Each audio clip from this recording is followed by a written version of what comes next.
Etymology and historical origin of the baby name Magdalena. Magdalena is the German, Spanish, Slavic, and Nordic version of Magdalene, the biblical Latin form of Mary Magdalene. Magdalene means quite simply of Magdala.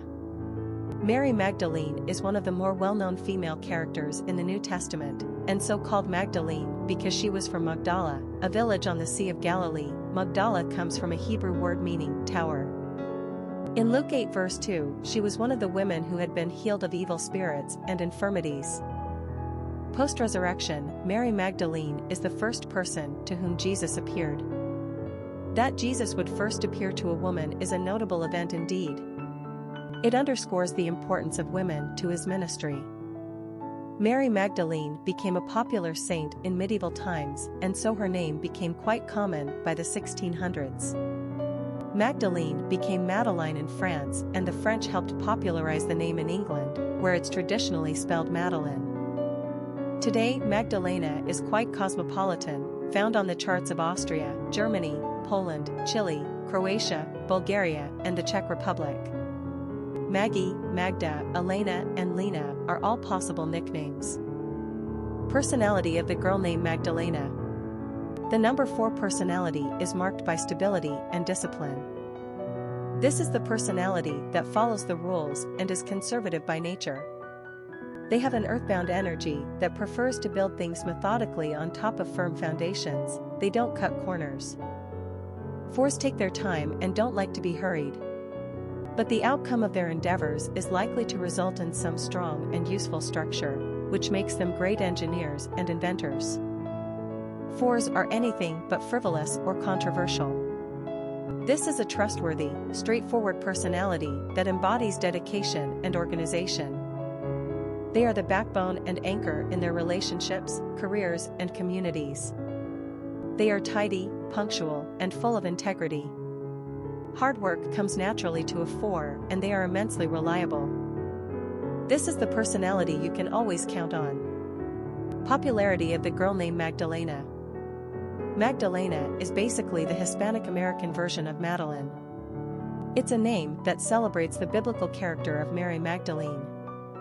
Because Magdalena has mainly been restricted to Spanish, German, Slavic, and/or Scandinavian Americans, it has never achieved enormous success in the United States. Yet there's something very European and cosmopolitan about this name, despite its deeply religious significance. The name lost its position on America's Top 1,000 list in 2010 and is only given to a little more than 200 babies per year at this point. It's a beautiful 4-syllable name and one with plenty of pet form possibilities. Quick facts on Magdalena. Gender, girl. Origin, German. Number of syllables, 4. Ranking popularity, not applicable. Pronunciation, Magdalena.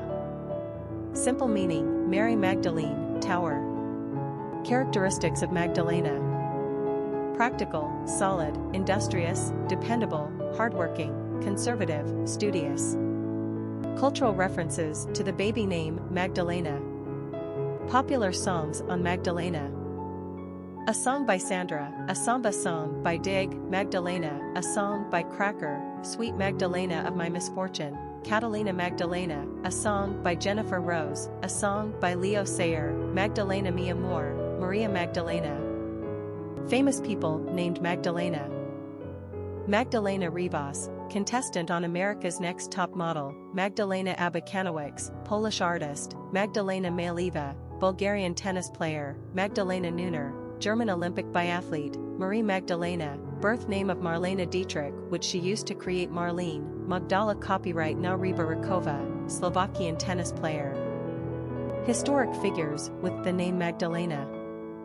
Mary Magdalene, Maria Magdalena, has the distinction of being the second most well-known woman in the New Testament, after, of course, Mary, the mother of Jesus Christ. She is honored as a saint by many Christian denominations. Because of the proliferation of the use of the name Mary in the New Testament, Mary Magdalene got the probably erroneous reputation early on of being a girl.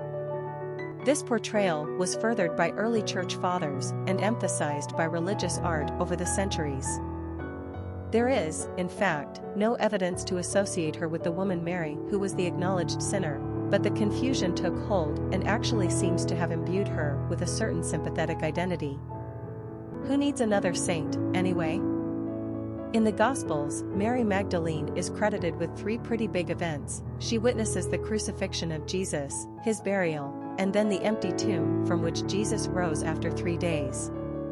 These are solemn occasions, and they are unconnected to the stories of the woman from whom 7 demons were exorcised, the woman who anointed the feet of Jesus, or the woman who dried her own tears with her sensuous long red hair. Contemporary Gnostic accounts go so far as to depict her as Jesu's most beloved apostle, who was called upon to spread his word, thus sparking an outrage of jealousy from the apostles, particularly Peter. Who knows where legend ends and lies begin? Whatever her own truth, Mary Magdalene lives on today in a special aura, and we welcome the solicitude of one who was, perhaps, just like the rest of us, flawed and yet ever striving.